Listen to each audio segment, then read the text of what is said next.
लेकिन अगर मैं स्पेसिफिकली आज के दिन की ही बात करूं तो भाई आज का दिन जो है पूरे तरीके से इंडिया के नाम गया है।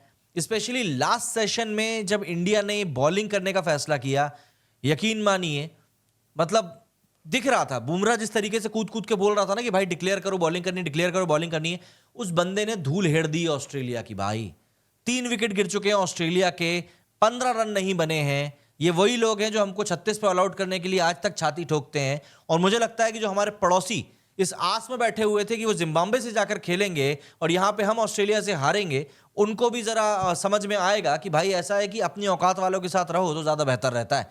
ऑस्ट्रेलिया के साथ खेलना क्या होता है और जिम्बाब्वे के साथ खेलना क्या होता है सबको पता है। लेकिन इंडिया ने यहाँ पर जो क्लिनिकल परफॉर्मेंस दी है उसके बारे में जो भी बात कही जाए कम है। चाहे जायसवाल हो, चाहे राहुल हो, अप टू एन एक्सटेंट हम लोग देवदत्त पडिक्कल की भी बात कर सकते हैं। बंदे ने अच्छा रेजिस्टेंस दिखाया था। एंड उसके बाद किंग कोहली ने जिस तरीके से प्रोसीडिंग्स की, मतलब ये चीज वाकई में जरूरी थी कि किंग कोहली को यहाँ पर सेंचुरी मिले। क्रिकेट के लिए अच्छा है, इंडियन क्रिकेट के लिए अच्छा है, एंड सबसे बड़ी बात बॉर्डर गावस्कर ट्रॉफी के लिए अच्छा है। यहाँ पे आपको एक बात और ध्यान रखनी पड़ेगी कि इंडिया की तरफ से जब भी किसी बैट्समैन ने ऑस्ट्रेलिया में पर्थ में जाकर सेंचुरी मारी है, that player went on to become a great player. हम यहाँ पर सनी जी की बात कर सकते हैं। सुनील गावस्कर जी ने आई थिंक 1977 में सेंचुरी मारी थी।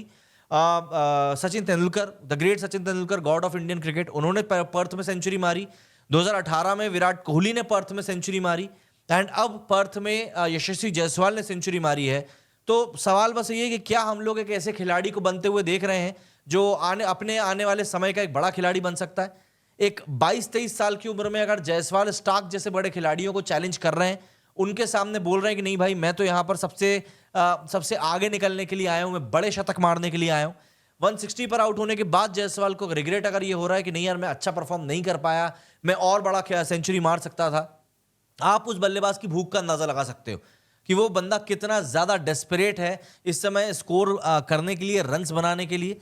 जायसवाल ने एक तरीके से इंडिया को वो प्लेटफॉर्म दिया कि इंडिया बिलीव कर सके। देखिए हम लोग न्यूजीलैंड से हार के आए, तो ऑब्वियस सी बात है एक कॉन्फिडेंस पर डेंट तो लगा ही था।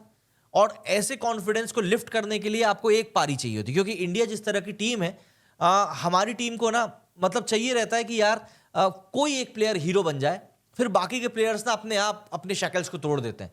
आज वही हुआ। जायसवाल की पारी को देखने के बाद ऑब्वियस ही बात है बाकी के जो इंडियन बैट्समैन उनको कॉन्फिडेंस आया। जब आप पहली पारी में 150 के ऊपर ऑल आउट हो जाते हो तो आपके अंदर वो कॉन्फिडेंस को इंड्यूस करना बहुत मुश्किल हो जाता है। यहां पर इंडिया ने 150 पर ऑल आउट होने के बाद जिस तरीके से रेजिलियंस दिखाया और 450 के एक्सेस में रन्स बनाए, ये तारीफ के काबिल ही चीज है। और यही वो मोमेंट्स होते हैं जो कि आपको एक टीम के तौर पर बहुत बड़ी टीम बनाते हैं। और यहां पर जायसवाल ने उस टोन को सेट करने में बहुत हेल्प करी। लेकिन आपको ये जानकर हैरानी होगी कि विराट कोहली की हेल्प भी बहुत हद तक जायसवाल ने कर दी थी। अभी आज की तारीख में विराट कोहली जिस तरीके से बैटिंग करने के लिए आए थे, not taking anything away from his master class, but वो ऑस्ट्रेलिया टीम थकी हुई थी, वो ऑस्ट्रेलिया टीम डेंटेड थी, वो ऑस्ट्रेलिया टीम के जो बॉलर्स थे वो परेशान थे कि भैंस की टांग ये लोग कब खत्म करेंगे खेलना। और इंडिया ने उस पॉइंट पर जिस तरीके से डोमिनेट करना था, विराट कोहली की हेल्प से इंडिया ने वैसे ही डोमिनेट किया। Virat Kohli went on to get that famous century, 30th century मिली विराट कोहली को, और that will eventually help Indian cricket team. हमारे पास जो टारगेट सेट करने का मौका हमको मिला है, 534 रन का टारगेट इंडिया ने सेट किया है, जो कि एक ऐसा टारगेट है जो मुझे लगता है ऑस्ट्रेलिया को परेशान कर सकता था। लेकिन जो रही सही कसर थी वो हमारे बुमराह कप्तान ने पूरी कर दी। कप्तान ने आके पहले मतलब जिस तरीके से बॉल फेंकना शुरू किया, बंदे ने विकेट ताबड़ तोड़ निकाले। मैक्सवेनी जिसने कि इस बार डेब्यू किया ऑस्ट्रेलिया की तरफ से, उसका विकेट निकाला बुमराह ने। फिर सिराज ने, पैट कमिंस को चलता किया जो कि नाइट वॉचमैन के तौर पर बैटिंग करने के लिए आए थे। एंड उसके बाद आई थिंक मार्नस लबुशेन, मुझे सबसे फेमस विकेट वही लग रहा है कि मार्नस लबुशेन का विकेट जो गया है वो काफी ज्यादा इंपॉर्टेंट विकेट था। तो यहां पर काफी हद तक चीजें जो है इंडिया के फेवर में गई हैं, और ये मैच एक बहुत ही इंटरेस्टिंग मैच हो चुका है, क्योंकि आने वाले समय में चीजें जो है बहुत हद तक बदलने वाली है इंडियन क्रिकेट के लिए। और उसी का एक टेम्पलेट हमको यशस्वी जायसवाल की पारी से भी देखने के लिए मिला है। भाई एक बार हम लोग स्कोर कार्ड की तरफ चलते हैं, जरा बात करते हैं कि भाई कैसा क्या स्कोर कार्ड का सूरत हाल है, जिससे कि थोड़ा समझ में आए कि भैया क्या कुछ इंडिया ने आज गुल खिलाए हैं वहां पर। कई लोग होंगे, मैं समझ सकता हूं, जिन्होंने आज का मैच नहीं देख पाए होंगे अपने अपने कामों के चक्कर में, तो थोड़ा उनके लिए भी थोड़ा सा रिकैप भी हो जाएगा। देखिए पहली इनिंग यहां पर शुरू हुई थी जब इंडिया सिर्फ 150 के ऊपर ऑल आउट हो गई थी, और एक डर लगना शुरू हो गया था कि यार इस चीज़ को हम लोग आखिर कैसे नेगोशिएट करेंगे कि भाई हम सीरीज़ के पहले टेस्ट मैच की पहली पारी में 150 पर ऑल आउट हो गए। काफ़ी अच्छी बॉलिंग करी थी यहाँ पर, हेजलवुड को 4 विकेट मिले थे, लेकिन इंडिया ने एक शानदार कमबैक करी। ऑस्ट्रेलिया जो थी 104 पर ऑल आउट हुई, कप्तान ने सामने से लीड किया, 5 विकेट निकाले और उसके बाद तो फिर इंडिया छा गई भाई। यहाँ पर आप देखो 297, ऑलमोस्ट 50 ओवर खेले यहाँ पर जायसवाल ने, 161 रन बनाए, 54 का एक हेल्दी स्ट्राइक रेट रहा। एंड राहुल की इनिंग को तो आप कहीं से कहीं तक भी कम आंक ही नहीं सकते। बंदे ने जितनी मेहनत करी है ना इस पारी के लिए, जो फाउंडेशन की इंडिया को जरूरत थी, 77 रन राहुल ने स्कोर किए, missed out a century by 23 runs, maintained a strike rate of 43। But मुझे ऐसा लगता है कि दोनों ने बहुत अच्छी ओपनिंग पार्टनरशिप करी। 201 रन की ओपनिंग पार्टनरशिप हुई थी इंडिया की, तो ऐसे में ऑस्ट्रेलिया ऑलरेडी बैकफुट के ऊपर तो था ही, एंड वहां से फिर इंडिया को सिर्फ डोमिनेट करना था। आज के दिन का जब खेल शुरू हुआ तब इंडिया ऑलरेडी एक ऐसी कंडीशन में थी कि नहीं, हम आज का खेल में डोमिनेट करेंगे। और उसके बाद फिर कोहली ने 143 बॉल्स में 100 बनाए, 69 ऑलमोस्ट 70 के स्ट्राइक रेट्स रन बनाए, 2 छक्के थे, 8 चौके थे। इन 2 छक्कों में एक छक्का स्टार्क की बॉल पर था और एक छक्का नादन लियान की बॉल पर था। और लायन की बॉल पर तो जो छक्का मारा वो हल्का सा फ्लिक था, जो स्ट्रेट बाउंड्री के सीधे बाहर जाकर गिरी थी बॉल। तो भाई ये तो ऐसा था कि बंदे ने बता दिया था कि यार हम तो इसी तरीके से खेल रहे हैं। नीतीश कुमार रेड्डी की अगर आप पारी की बात करें, 27 बॉलों में बंदे ने 38 रन बनाए, 3 चौके मारे, 2 छक्के मारे, 140 का स्ट्राइक रेट भी मेंटेन किया।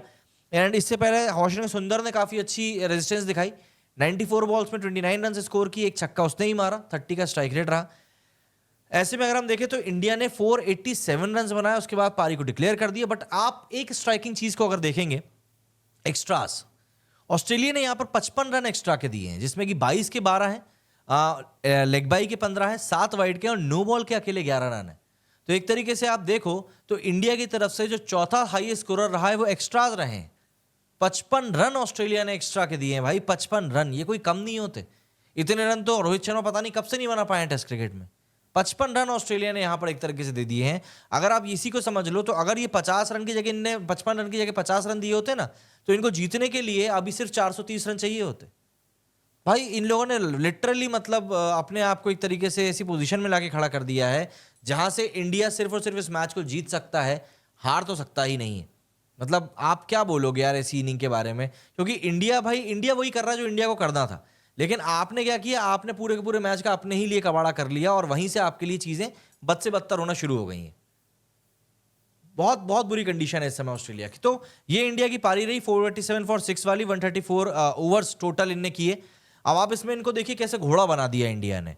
मिचेल स्टार्क ने 26 ओवर फेंके, हेजलवुड ने 21 ओवर फेंके, कमिंस ने 25 ओवर फेंके, मिचेल मार्श ने 12 ओवर फेंके। मतलब एक तरीके से इनके जो 4 पेस बॉलर्स हैं, इन्होंने ही मिलकर करीब करीब 80-85 ओवर फेंक दिए। इसके बाद नादन लियान बेचारा, वो तो स्पिनर, उसको तो फेंकने ही थे, ऑलमोस्ट 40 ओवर नादन लियान ने फेंके, मात्र 2 विकेट निकाल पाया। भाई इंडिया ने क्लीन, मतलब आप देखो ना, अभी बुमराह बैटे बॉलिंग करने के लिए आया, at the end of the day तो ऐसा लग रहा था ये अलग ही पिच के ऊपर बॉलिंग कर रहा है। 3 विकेट गिर चुके हैं ऑस्ट्रेलिया की, ये ऑस्ट्रेलिया की पारी का स्कोर कार्ड है। नादन मैक्सवेनी जो कि डेब्यू कर रहा है, 4 बॉल खेलकर डक पे आउट हुआ। पैट कमिंस 2 रन पे आउट हो गए, मानस लबुशेन 3 रन पे आउट हो गए, उस्मान ख्वाजा 3 रन पर भी नॉट आउट है। 4 ओवर का खेल हुआ है, 12 रन पर 3 विकेट गिर चुके हैं। बुमराह और सिराज ने ही सिर्फ बॉलिंग करी, हर्षित राणा की तो बॉलिंग की बारी ही नहीं आ पाई। और यहां पर बुमराह ने दिखा दिया कि भाई क्यों उसको एक वर्ल्ड क्लास बॉलर कहा जाता है। अब कल भी आके पहली की 4 बॉलें वही फेंकने वाला है। तो भाई बंदे ने तो यहाँ पर सिंपल दिखा दिया है कि किस तरीके से चीजें चल रही हैं, और यहाँ पे मतलब मामला सेट है इस समय इंडिया के लिए। तो ये जो आप स्कोर कार्ड देख रहे हो, 522 रन, स्मिथ अभी बैटिंग के लिए बचा है, ट्रेविस हेड बचा, मिचेल मार्श बचा हुआ है। लेकिन मुझे लगता है स्मिथ जो है वो एक बड़ी कड़ी होने वाला है ये तय करने में कि ऑस्ट्रेलिया कितने कम से कम रनों से हारेगा। हार तो निश्चित है, उसके लिए तो कोई दो राय नहीं है, लेकिन कितने कम से कम रनों से हारेगा इस बात को अगर डिसाइड करना है तो मुझे ऐसा लग रहा है कि स्टीव स्मिथ ही वो प्लेयर हो सकता है। अनिल भाई यहां पर कमेंट कर रहे हैं, मुझे लगता है किसी दिन जायसवाल ब्रायन लारा का 400 वाला रिकॉर्ड तोड़ देगा। यार देखो उसमें वो क्षमता है, जायसवाल में वो पूरी क्षमता है कि वो इस रिकॉर्ड को तोड़ सकता है, और मुझे लगता है कि उसको उसके लिए जाना भी चाहिए। हालांकि आजकल टेस्ट क्रिकेट जिस तरीके से होने लगा है ना, ऐसे टेस्ट क्रिकेट में ना इस तरह की चीजें कर पाना थोड़ा मुश्किल भरा हो जाता है, क्योंकि इस कंडीशन में आपको फिर ये समझना होता है कि भाई आप टीम को जीत के लिए भी तो लेकर जा रहे हो ना। अगर आप टीम को जीत के लिए लेकर जा रहे हो तो फिर चीजें थोड़ी सी डिफरेंट हो जाती हैं। तो यहाँ पर एक वो सिनेरियो रहेगा। लेकिन हाँ, अगर किसी पारी में इसको अच्छे से बैटिंग करने के लिए मिल जाता है और ये बढ़िया तरीके से ओपन कर पाता है और थोड़ा तेज खेल पाता है, तो मुझे लगता है कि जायसवाल बिल्कुल जा सकता है और जायसवाल को अगर उसमें क्षमता है, अगर सबको लगता है कि भाई नहीं इस बंदे में वो वाली कैपेबिलिटी है, तो मुझे लगता है कि वो चीज़ बिल्कुल होनी भी चाहिए एंड आने वाले समय में बिल्कुल हमको ये चीज़ होती हुई दिखाई देगी भी।